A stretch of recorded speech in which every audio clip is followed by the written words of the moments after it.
Quando pensamos em uma batalha, geralmente imaginamos um confronto barulhento, com ataques visíveis e um inimigo que podemos identificar claramente. Mas a verdade é que, na nossa jornada de fé, a guerra mais perigosa não acontece no campo de batalha físico, mas no campo de batalha da nossa mente. E a principal arma do nosso inimigo não é a força bruta, mas algo muito mais sutil e destrutivo: a mentira. O próprio Jesus Cristo descreveu o diabo de forma muito clara no Evangelho de João, capítulo 8, versículo 44. Ele disse: ele foi homicida desde o princípio e não se apegou à verdade nele. Quando mente, fala a sua própria língua, pois é mentiroso e pai da mentira. Pai da mentira. Pense na força dessa declaração. A mentira é a língua nativa do inimigo. É através de sussurros de dúvida, de enganos disfarçados de lógica e de acusações que se parecem com a nossa própria consciência, que ele tenta nos paralisar, nos afastar de Deus e destruir o propósito que o Senhor tem para nós. Tudo começou assim, no Jardim do Éden. Adão e Eva viviam em perfeita comunhão com Deus, até que uma pergunta venenosa foi lançada. Foi isto mesmo que Deus disse. Uma única mentira foi suficiente para quebrar a harmonia e trazer o pecado e a morte ao mundo. Hoje, as táticas não mudaram. Por isso, neste vídeo, vamos desmascarar não 4, nem 5, mas 6 das mentiras mais comuns e devastadoras que o inimigo conta para destruir a sua vida.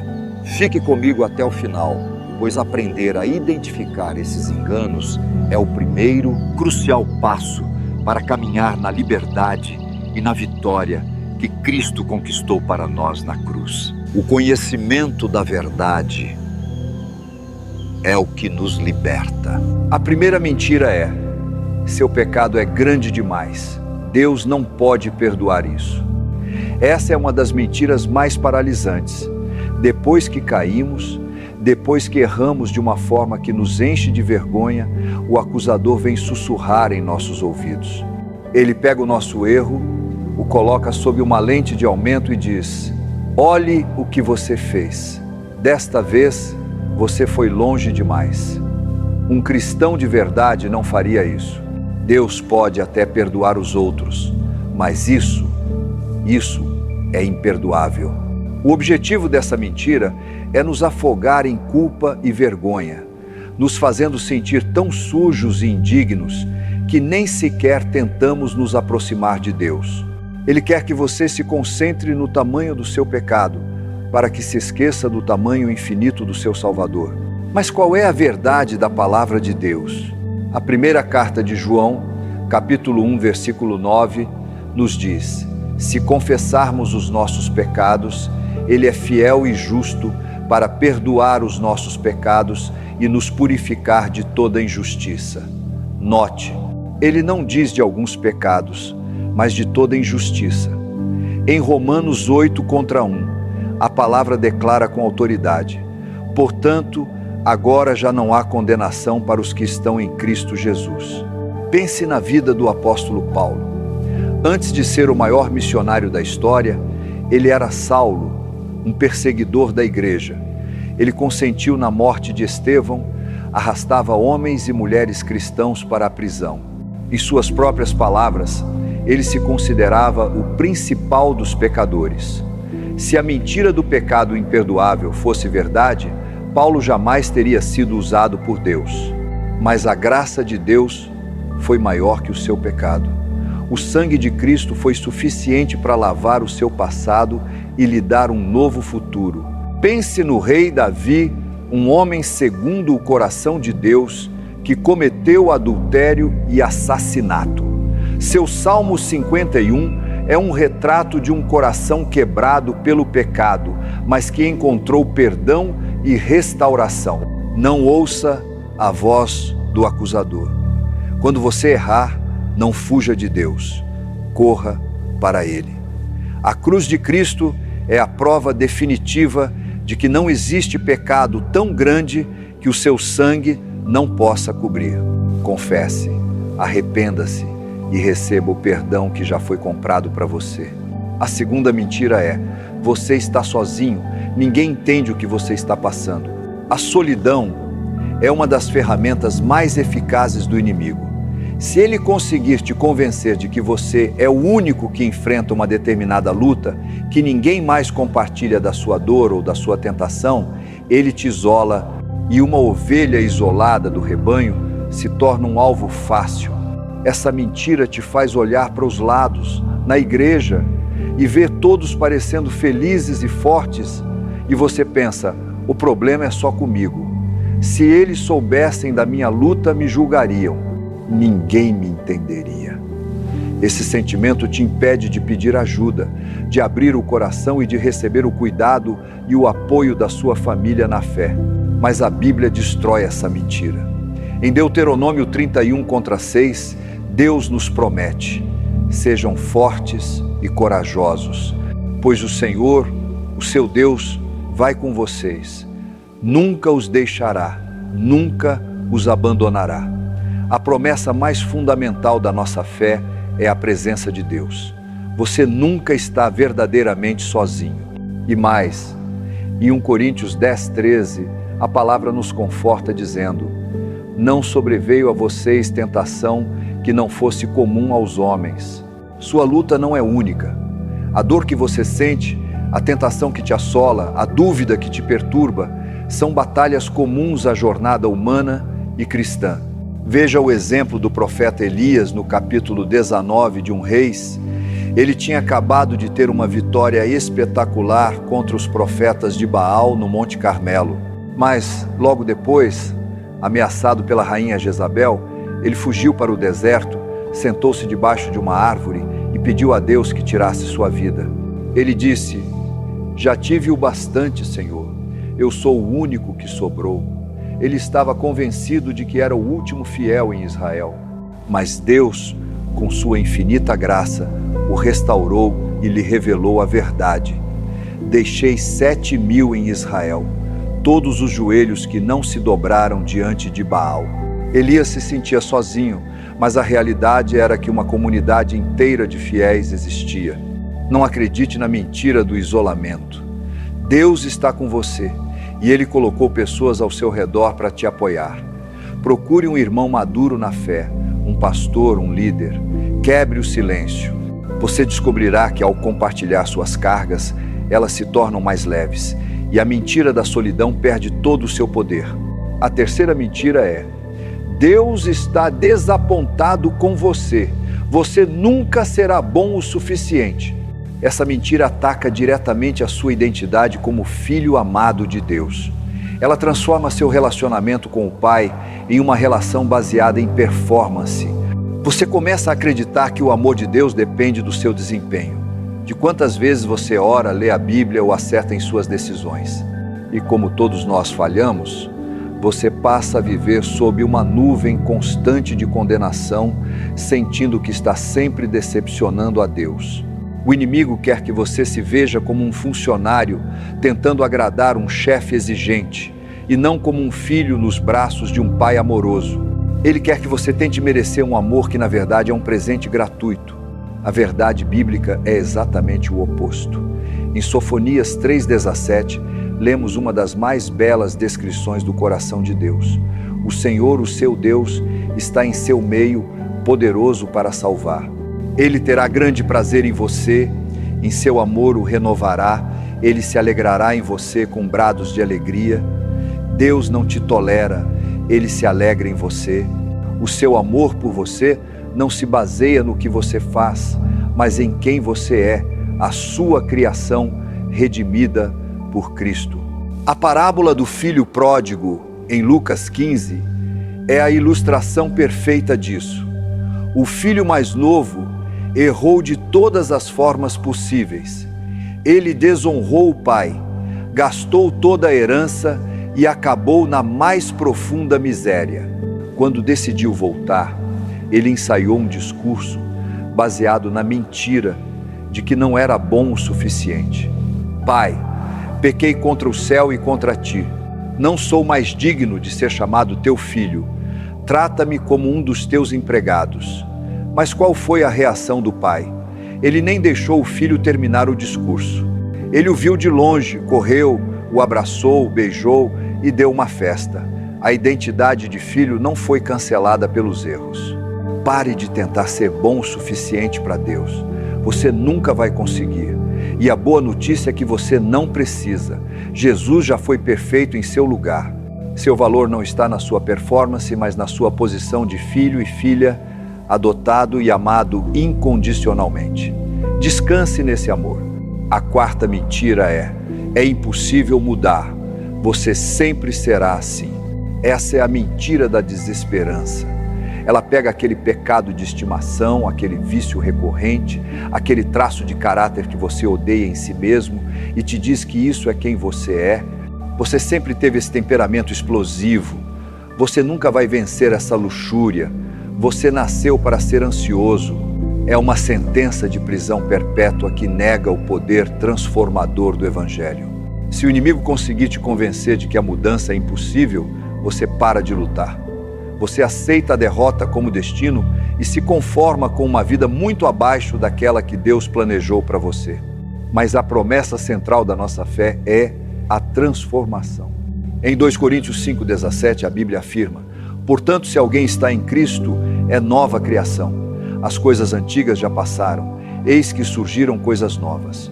Você não é a mesma pessoa que era antes de Cristo. E em Filipenses 1:6, temos esta garantia: estou convencido de que aquele que começou a boa obra em vocês vai completar lá até o dia de Cristo Jesus. A sua santificação é um projeto de Deus e Ele não abandona suas obras pela metade. Pense em Zaqueu, o cobrador de impostos de Jericó. Ser corrupto e ladrão não era apenas algo que ele fazia, era a sua identidade. Todos o conheciam assim, mas um único encontro com Jesus mudou tudo. Naquele mesmo dia, ele se levantou e declarou que daria metade dos seus bens aos pobres e devolveria 4 vezes mais a quem ele tivesse enganado. O velho Zaqueu morreu naquela tarde. Ninguém poderia dizer: ele sempre será um ladrão.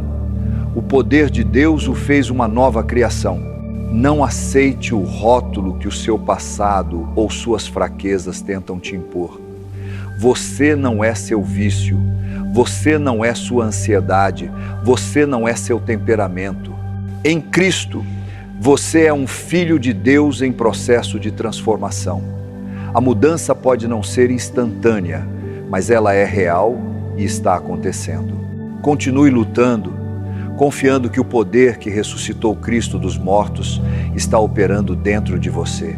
A quinta mentira é: esperar em Deus é perder tempo. Resolva você mesmo. Vivemos em uma cultura de imediatismo. Queremos tudo para ontem e essa impaciência é um campo fértil para as mentiras do inimigo. Quando você está orando por algo, um emprego, um cônjuge, a cura de uma enfermidade, a restauração de um relacionamento e a resposta parece demorar, o sussurro vem: Deus está demorando demais. Talvez Ele tenha se esquecido de você. Você precisa dar uma ajudinha. Tome as rédeas da situação. Resolva do seu jeito. Essa mentira apela ao nosso desejo de controle. O inimigo sabe que, quando corremos na frente de Deus, saímos da sua cobertura, da sua vontade e da sua proteção. E quase sempre, ao tentarmos resolver as coisas com nossas próprias forças, criamos problemas muito maiores do que a dificuldade inicial de esperar. A história de Abraão e Sara é um alerta solene para nós. Deus havia prometido a eles um filho, a semente da qual nasceria uma grande nação, mas os anos se passaram e a promessa não se cumpria. Cansada de esperar, Sara teve uma ideia prática. Ela sugeriu que Abraão tivesse um filho com sua serva, Agar. Foi uma tentativa humana de cumprir uma promessa divina. O resultado foi Ismael. E a consequência foi ciúme, dor, rivalidade e um conflito familiar que ecoa por gerações até hoje. A impaciência deles gerou uma ferida profunda. A verdade de Deus é: aqueles que esperam no Senhor renovam as suas forças. Voam alto como águias, correm e não ficam exaustos, andam e não se cansam. Isaías 40:31. Esperar em Deus não é um ato passivo de preguiça, é um ato ativo de fé. É no tempo de espera que Deus molda nosso caráter, aumenta nossa dependência dele e nos prepara para receber a bênção da maneira certa. Confie no tempo de Deus. O relógio dele nunca está atrasado. Não troque a bênção permanente de Deus por uma solução temporária e problemática criada pela sua própria impaciência. E finalmente a sexta mentira. A verdadeira felicidade está em ter mais. Essa é talvez a mentira mais difundida em nosso mundo. Ela não precisa nem ser sussurrada pelo inimigo, ela é gritada pela publicidade, pelas redes sociais, pela cultura. A mentira é que a sua alegria e a sua realização pessoal dependem do próximo objetivo que você alcançar. Mais dinheiro na conta, o carro do ano, a promoção no trabalho, mais reconhecimento, mais seguidores, o relacionamento perfeito. Essa mentira te coloca em uma esteira de insatisfação perpétua, porque assim que você conquista algo, a alegria logo passa e seus olhos já se voltam para a próxima coisa. Ela gera ansiedade, inveja e um vazio que nunca é preenchido, porque fomos criados para sermos satisfeitos por algo muito maior do que coisas materiais. Jesus nos advertiu diretamente sobre isso em Lucas 12:15. Cuidado, fiquem de sobreaviso contra todo tipo de ganância. A vida de um homem não consiste na quantidade dos seus bens. O maior exemplo disso foi o rei Salomão. No livro de Eclesiastes, ele nos conta sobre sua busca pela felicidade. Ele tinha tudo o que essa mentira promete, e em uma escala que nem podemos imaginar. Riqueza ilimitada, sabedoria incomparável, poder, fama, centenas de mulheres, prazeres de todos os tipos. Ele não negou nada a si mesmo. E qual foi a sua conclusão ao final de tudo? Vaidade de vaidades. Tudo é vaidade. Eclesiastes 1:2. Ele provou da forma mais extravagante possível que as coisas deste mundo não podem satisfazer a alma. Sua conclusão final é que o sentido da vida é temer a Deus e guardar os seus mandamentos. A verdadeira alegria, a paz que excede todo entendimento e o contentamento profundo não são encontrados no que você possui, mas em quem te possui. É na sua relação com Deus, através de Jesus Cristo, que você encontra propósito e satisfação duradouros. Como disse o apóstolo Paulo, aprendi o segredo de viver contente em toda e qualquer situação. E esse segredo não era ter muito, mas ter Cristo, que o fortalecia. Então, aí estão elas. 6 mentiras poderosas que o pai da mentira usa para tentar nos destruir. A mentira de que seu pecado é grande demais. A mentira de que você está sozinho. De que você nunca será bom o suficiente. De que é impossível mudar. De que você precisa resolver tudo sozinho e de que a felicidade está nas coisas materiais. Talvez enquanto eu falava, uma ou mais dessas mentiras ressoou de forma muito pessoal em seu coração. Você a reconheceu como um sussurro que tem ouvido há muito tempo. Então, qual é o antídoto? Como lutamos contra as mentiras? Nós lutamos contra as mentiras com a verdade. A palavra de Deus é a nossa espada do Espírito. Quando o inimigo vier com uma acusação, você precisa declarar em voz alta a verdade da Escritura. Quando ele sussurrar que você está sozinho, você responde com a promessa de que Deus nunca te deixará. Quando ele te disser que você não pode mudar, você se apega à verdade de que você é uma nova criação. Você não é uma vítima indefesa nesta batalha. Em Cristo, você já é mais que vencedor. O primeiro passo é reconhecer a mentira. O segundo é rejeitá-la. E o terceiro é substituí-la ativamente pela verdade eterna e inabalável da palavra de Deus. Faça isso e você verá as correntes da mentira se quebrarem, e você caminhará na liberdade gloriosa que Deus sempre planejou para você. Se esta mensagem falou ao seu coração e te ajudou a identificar alguma área de engano em sua vida, se inscreva aqui no canal para receber mais conteúdos como este e compartilhe este vídeo. Você pode, sem saber, ajudar alguém que está cativo de uma dessas mentiras a encontrar a liberdade em Cristo.